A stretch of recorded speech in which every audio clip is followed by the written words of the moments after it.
Next, let's go ahead and talk about working as a customer support. Naku, magandang topic to guys. At pagdating dito sa area na to, marami akong tips na pwedeng maibigay sa inyo. And siguro when I get the chance, we will have a separate long discussion about customer support, the techniques, what are the things that you can do to develop your skill as a customer support. If you know my story, and I think I've shared this with a separate video, this is where I started as a freelancer 11 years ago as of this recording. Because I started as a BPO agent. I was a call center agent for 2 to 3 years. So there were trainings. Actually, pag nasa BPO ka, consistent yung mga training doon. And that's how I got the skill as a customer support. So ito yung naging entry ko. There are so many gigs out there, and up until this point, there are so many gig for customer service.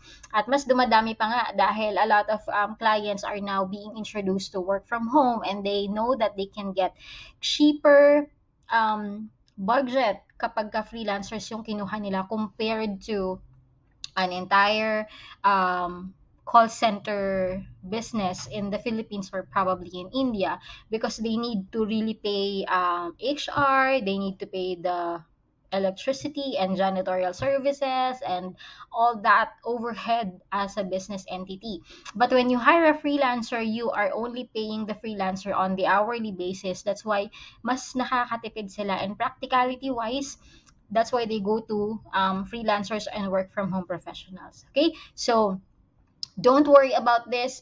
To be honest with you, if this is the only skill that you have, if this is the only thing that you will master and forget the others, you will survive. Actually, you will get 6 figures at least a month, because customer support is so in demand, and this is actually one of the things that it never runs out of clients actually. So from time to time when I visit the marketplaces, you can see a lot of our hires, and even if you are not in the marketplace, you're totally independent freelancer, you can get a lot of clients as well. So let's go ahead and start discussing this.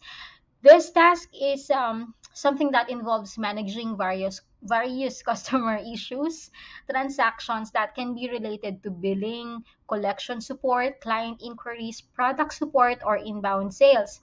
The difference of customer service and the telemarketing or cold calling that we discussed in a separate topic or a separate video.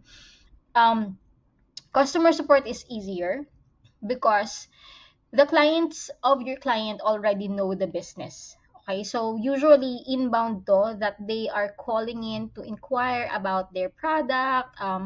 Kapag tracking services like say, where is my product? Ganyan, if you're an eBay support or Amazon support, the customers are just inquiring something about their service, like nasaan na yung shipping ko. Oh, so all you need to do is just provide the tracking number. Mga ganon. Anything that supports the business. Unlike with the cold calling, that sometimes you need a separate skill set for that, because if the person on the other end of the line doesn't know you at all, medyo mas mahirap yung point of entry doon. Or sometimes when you are scheduling a commitment or an appointment for another person, that's a different skill set altogether. This one is mainly you are providing customer support, and what makes it a little complicated or hard lang is that when there is a complaint, when the customer is calling in or emailing or sending a live chat and they have a huge problem, let's say billing issues or technical support that they cannot handle on their own, and they are irate already. When we say they are irate, nakakalitong sabihin. They are irate, ibig sabihin, galit na yung customer. So there's already this trigger of emotions. That makes it challenging to handle. But if it's just a simple inquiry, hi, I just want to know where my package is, or I just want to know how to log in, or this blah blah, it's easy. And that is customer support. Okay?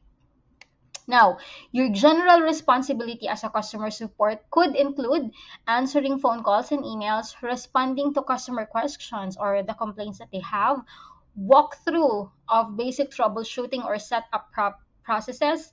In the event that you are a sales customer service rep, one of your responsibilities that depends on the client and the what do you call this, the boundary and scope of your responsibility. You could also sell products or upsell something. So, for example, your client is from a telecommunications provider in the US, and let's say they have like cell phone minutes. If you can offer them an upgrade to have their minutes or something like that, that is another call. Okay, so depende. And then you can also process payments for the client. So that depends on the scope of um, the tasks that you will be handling. So there are actually three ways, actually four ways of handling customer support. Number one is email support, phone support. That's number two. And then number three is help desk and then live chat. We'll discuss everything now. So important, your job as a customer service is very important because you are directly talking to the customers. These are the clients of your client. You are the face of the company, okay? Your responses can make or break the image of the company. Think of it, for example, like this. If you are calling PLDT or Converge in our country, that person who answers the phone, thank you for calling PLDT, thank you for calling Converge or Globe or Smart. You don't know that person specifically, whether that's John, whether that's Mary, whether that's Sarah, whether that's whoever. Okay? You don't care actually kung ano yung background nila. All you care is that this person represents PLDT. All you care is this person represents Globe and you must resolve my concern. 'Di ba? That's your standpoint as a consumer. Ganun din naman yung mga consumer when they are talking to you as a representative. If you are a representative of GoDaddy and then there's a problem with the domain cannot be connected to the website, or there's a problem with WordPress and you are a WordPress representative, they don't care about you. Like, oh, I have to be very nice to CJ or to Joy because she's a person the same way as mine. No, they don't care about that. They're calling because they have a request. They are calling because they have a problem, and that they trust you as the first level of support to handle their concern without any escalation. All right? So you are the face of the company, and however your tone is, may importante yung tone, especially you are on the call. Your enthusiasm, your willingness to help, and your product knowledge is extremely important in order for you to keep the business of your client alive. Alright? Kasi ikaw yung face ng company. Kumbaga, ikaw yung nasa reception. You have to be really good at what you do. Otherwise, there will be complaints to the company. And we don't want that. Okay? We want the company to flourish. We want people happy with us so that we can keep our clients and our projects as well. Okay? So you must have some training also in how to properly handle issues. Siguro kapag nakaluwag ako, I would create a short course on how to properly handle issues as a customer service, and I'll give it to you as a bonus. Okay ba yan? Yeah. You should also know how to empathize to the customers. When we say empathize, you put yourself in the customer's shoes. That's why when you hear customer service says, I understand where you're coming from, that is an empathy statement. Okay, I understand. Let's say I need to finish a project and my internet provider has been intermittent lately, ganyan. So you would say, I'm sorry to hear that, and I understand where you're coming from. All right, so that can calm the person. There's so much training about this in call center, and I was able to do it, so maybe I could share some with you. So, napapacify mo yung customer when saying that. But it has to be sincere. Okay? Not rude or not without life na, okay, I understand where you're coming from. 'Di ba? Parang yung tone, iba siya. So, you have to empathize. And although there are bots right now, many chatbot or any other bot that can definitely um, help the parang mag-pre-screen nung client, um, there are times that a human intervention is still necessary. For example, kung mga simpleng questions lang like, where is my product? Can I track my product? So the bot can provide a link to that, yung mga general inquiries.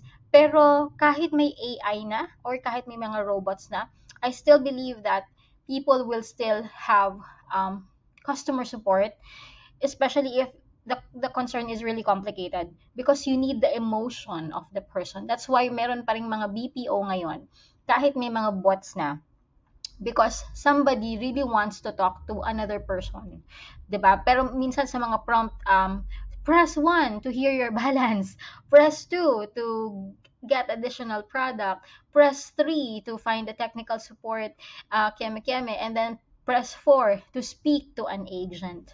And usually we press 4 because we want to talk to someone. Sometimes kasi you need to also vent.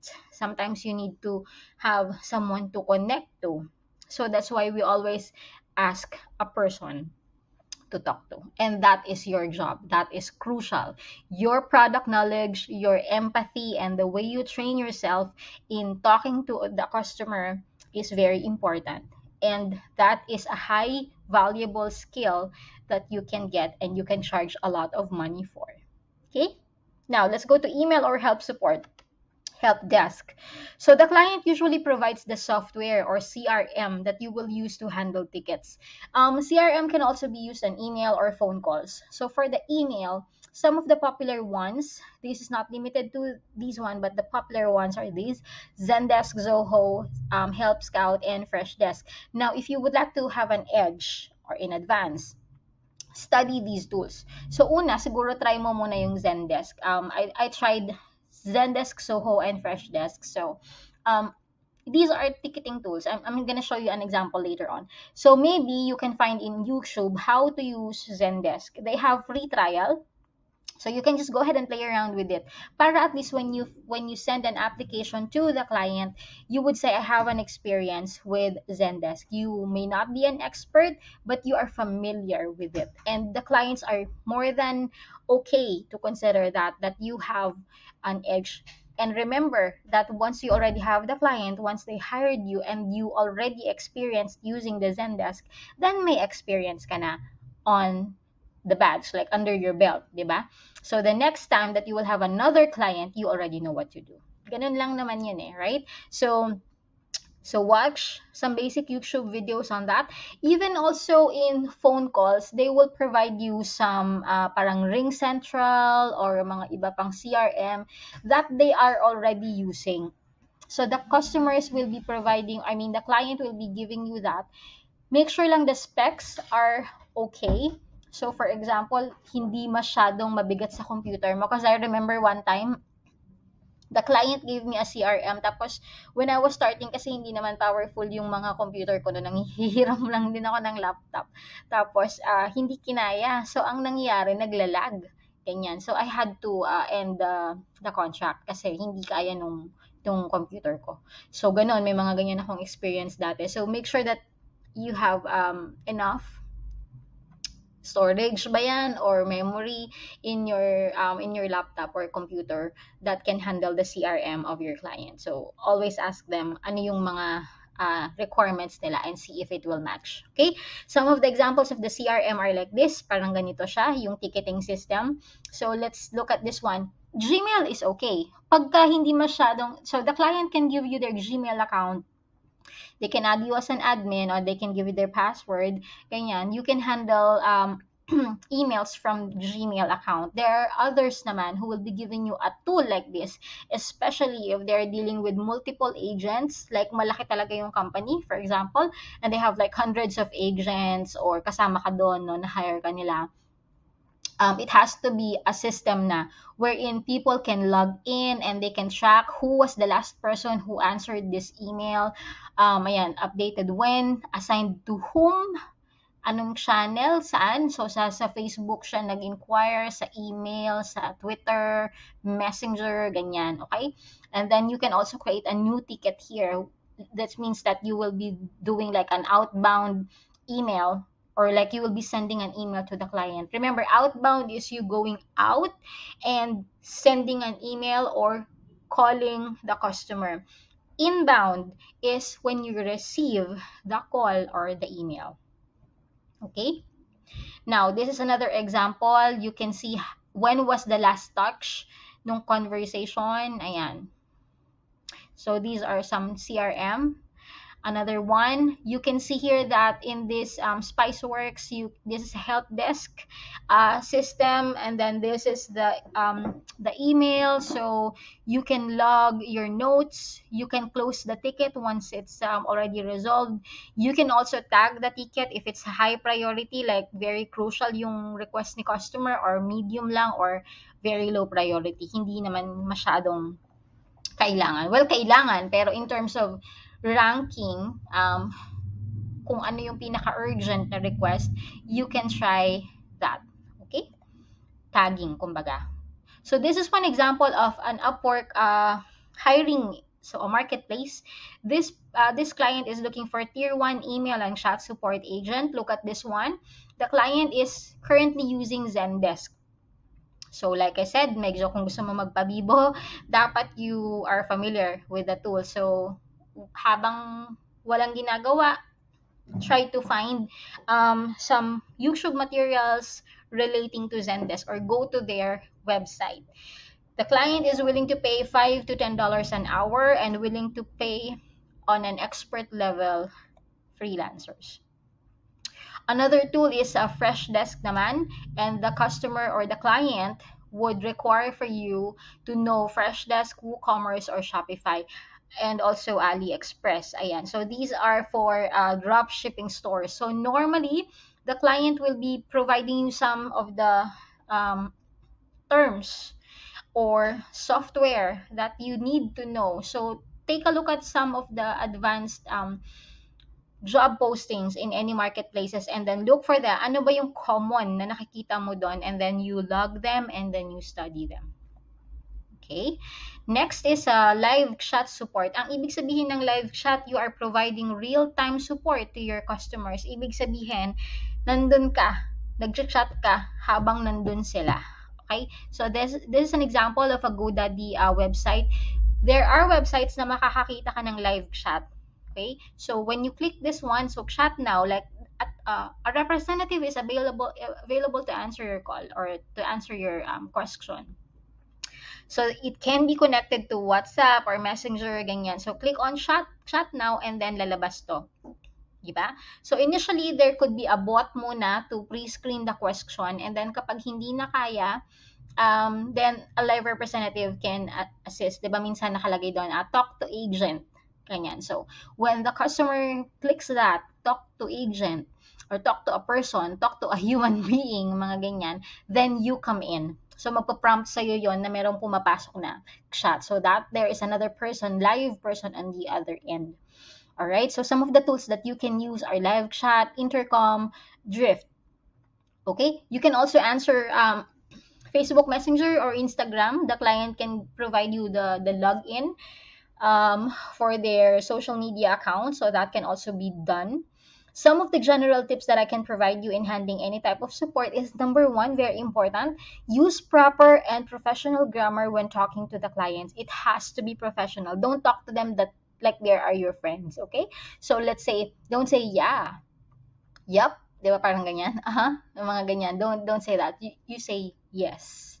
Okay? So don't use slang or shortened version of words. Let's say when you're typing something, instead of the letter U, you spell out Y-O-U. Okay? And yung your, di ba? Usually, pag nag-chat tayo, ganyan, di ba? Pero kapag live chat representative ka, you spell it out. Always be professional at all times. Okay? Alright. Next. You can also ask for templates or canned responses from your clients. Ano ba yung mga common? Halimbawa, how to order. Di ba usually meron silang mga palaging tinatanong ng client nila, how to order, how to cancel, how to ask for a refund, what's your warranty, mga ganyan. So if they don't have a canned response or a template, you can create one. As you gather more experience, like halimbawa, naisip mo, palaging natatanong sa akin to sa 8-hour shift ko, ito yung palaging tanong. So you can create a canned response there para mas save mo rin yung time mo when you are dealing with the customers. Okay? Answer all inquiries in a very timely manner. Some clients would ask that a ticket must be answered within the hour. That is very important. So depending on the volume of calls you are getting, they will tell you within this hour dapat na solve mo yung concern, okay? The common email etiquette is that within 24 hours dapat nasagot mo yung email ng customer. Your templates will be able to help you answer the questions faster and resolve their concerns very quickly as well. When a customer complains, do not argue. Okay, na parang, ako yung tama ganyan. Always empathize to them. You listen. The customer support, ang medyo stressful siya because you will allow the customer to rant. That's your job. Okay? You let them speak to someone kasi they are not frustrated at you. Hindi sila galit sa'yo. Okay? They are mad at the service. Probably they were wrong. Probably they misunderstood a process na hindi dapat pala may refund. Like, yung refund is 7 days, pero it has been 30 days already. And that the company policy is that you should have a receipt, but then they lost the receipt. So you cannot process a refund without the receipt. Parang may ganung process si client. You have to explain it to them. But the customer is mad. So remember, they're not mad at you. They're mad because there is a concern that cannot be resolved. For example, wala silang internet. Di ba ikaw din minsan nagko-complain ka sa PLDT or sa Converge or Globe na you're paying this pero you're not getting the service that you are expected and that you deserve. So normally we run to the representative like, oh, ganyan. Okay, let them. Listen to them and do not take anything personally. You know what, when I was a beginner nitong kasi 'di ba minsan sa US pa ako nagtatrabaho noon, yung mga clients namin nasa US. So, yung mga Americans, they're really straightforward. And our culture is medyo back tayo na parang we don't want to hurt people. That's why we sugarcoat things, right? We don't say things directly because that's our culture as a Filipino. Pero in the US kasi, their culture is different. They will tell it to you right to your face. Hindi ka ma-offend kasi kung kilala mo sila, ganun sila talagang magsalita. That's the way, that's their culture. That's the way they speak. You say straight to the person's face, and then ganun sila talaga. Pero kami bilang mga beginner noon, may mga umiiyak. Yeah, honest. Hindi ko, wala naman yatang nakapagpaiyak sa akin na customer nun. Pero my teammates, my friends, sometimes they tend to resign as well kasi they take it so personally. So sometimes nakakapagmura yung mga client, but though, of course, don't tolerate profanity and super rude ha. Pagka ganun na, you can tell them that, sir, I don't always call them sir or ma'am. You can call them by their first name. So, yeah, baka mag-discuss ako ng but these are tips, okay? Yan, so, don't tolerate profanity as well and rudeness. Kapag minumura ka na ng sobra, like, hey, parang we do not tolerate that attitude. Please, we will be happy to resolve your concern. Let us refrain from saying those words that can actually hurt a person because they know that they're not even being professional naman. And sometimes you just have to, snap them out like, hey, that's too much. And sometimes they would say, sorry, I'm sorry, I'm just frustrated. People will do that. But for those people who will not, like they will really, push you, then you can end the call or you can email. And then if there's an escalation needed, just put on the notes that this person is rude. And then you can talk to your client, like, this person, ganyan, ganyan, and then wait for your client's opinion about it. Pero as much as possible, you have to be composed and always empathize to them because they're, like I said, they're not mad at you, they're mad at the service. Nawala yung package. So what do you do? Are you happy kapag nawala yung package mo? No, you will have a tendency to be frustrated. And you need someone to talk to on the clients on the business side of it. Let's say you are working for FedEx, for example, and then it says it's shipped and I paid for it, or you were from Amazon, a client of you has a big store in Amazon, ganyan. If the customer says, I can see here that the item has already been shipped, but I don't receive anything. So what do you do? So the customer will call you, and then you would say, I'm sorry, I understand the frustration, I know where you're coming from, ganyan, ganyan. So syempre, kung na-ship yung product, tas wala sa kanila, and they paid for it, they might probably really get upset. So always put yourself in the customer's shoes. What will you feel at this time? Is that valid concern? Then, kapag na-feel mo naman na valid yung concern ni customer, you will understand, and your job will be easier. Okay? So remember that you are also a shock absorber. So don't just don't let it get into you. At the end of the day, that's just your job. Okay? And also understand the cultural differences. There are cultures who are more upfront than us. Um, we are shy type people, mga Filipinos, but yung mga nasa Europe, ganyan, no, Europe, UK, US, they're more straightforward with what they feel. And don't take it as rudeness unless talagang total rude na they said profanity, minura ka ng F word, ganyan. Don't allow it. Pero kapag ka sinabi nila yung something that very straightforward, that I don't like you, ganyan, or I hate your service, just let them. Okay, for as long as it's valid.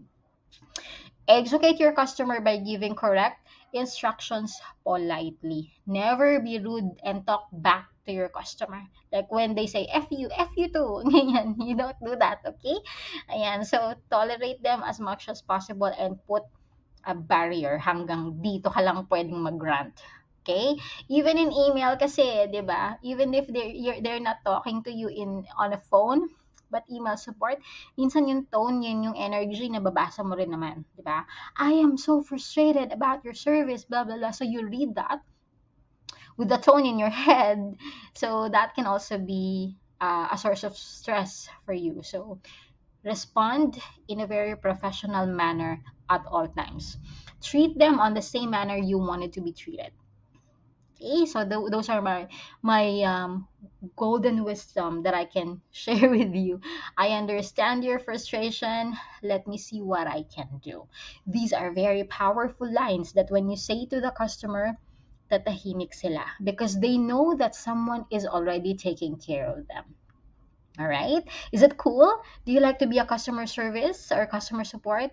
That is a wonderful, wonderful job, especially if you can resolve the client's concern. They would say, thank you so much. And, it's a good blessing that we will be able to help someone, even if we are strangers to them. At least the 5 minute of their life, you were able to help them resolve the concern. So it's not all about the money, but it's you helping somebody else get their concerns resolved, no matter how little that is.